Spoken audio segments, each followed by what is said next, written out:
Hey guys, today we are going to learn about how do we import the Excel data to MS SQL files. So let's start. So firstly, we have to make a database in our Excel sheet. I'm just giving here an ID and a name. I'll put 4 arbitrary names with IDs, and then we shall import this into an MS SQL database. So I'm giving here 4 to 5 names: Abhishek, Ashok, Dhruv, and Mahesh. I'm giving a fifth name as well, Roshan, and also a sixth name just for a sort of just for a good luck, Anand, and a seventh name as well. Okay, so I've given here 7 names, namely Abhishek, Ashok, Anand, Rohit, and some other names as well. So the thing is that what we are going to do is, firstly we have to save this Microsoft Excel. Now mind that this should be an this should be saved as an Excel workbook, the latest version of Excel, which is XLSX, the extension of which should be XLSX and not XLS, which is not an Excel sheet but an XLSX file.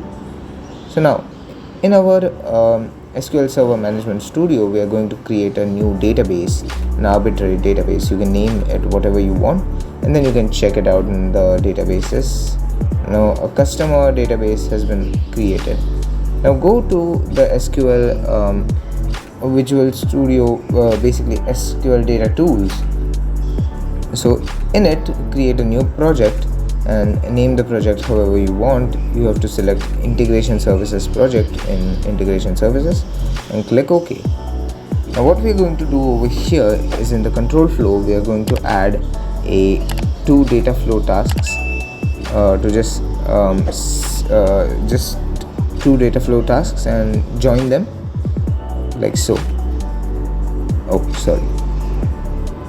Join them like so, and then go into that data flow task and we have to add 2 components. Now our source file is an Excel file, and our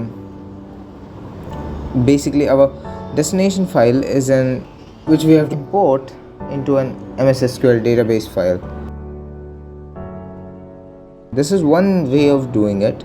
The other way is just adding from the leftmost toolbox to database one Excel source file and another an OLEDB destination file. Now if you look up over here, you can see if you can see down here, Excel source.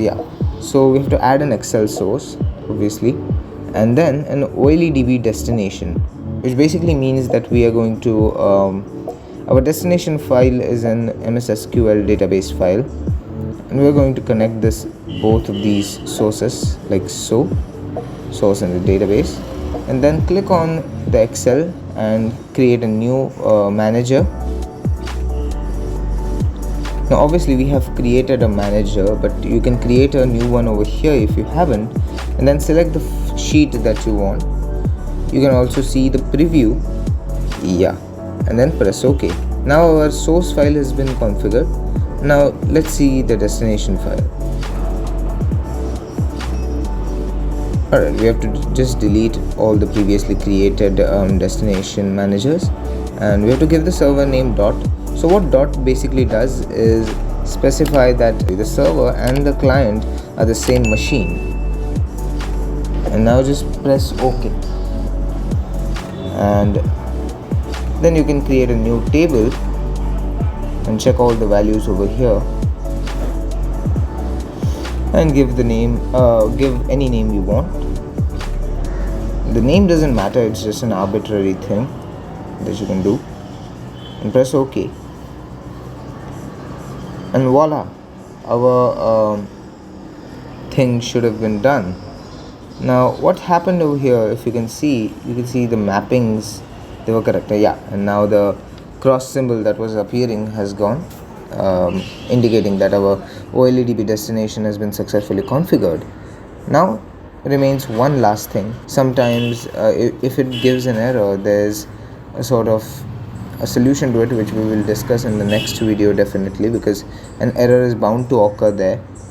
So once you go, you have to just check all the information. Okay, and configuration property is just fine. You have to check all these things and then just press OK. The output path must be bin, obviously. Let's see, I guess there are no more settings that we have to do. Now just go to that this play button that you see over here. Yeah, you can just execute it by clicking over there. It will go into the debug mode. As you can see on the topmost line, wherever heading of our file is there, you can see that it says running, and it has started running. Oh, what happened here? Okay, nothing. There will be just, I guess there was just a minor problem. Sometimes this data tools gives a problem, but it is just solvable. Debugging, yeah. Just check it into your debugging file that whether the following changes that I made is set to false and not true. Okay.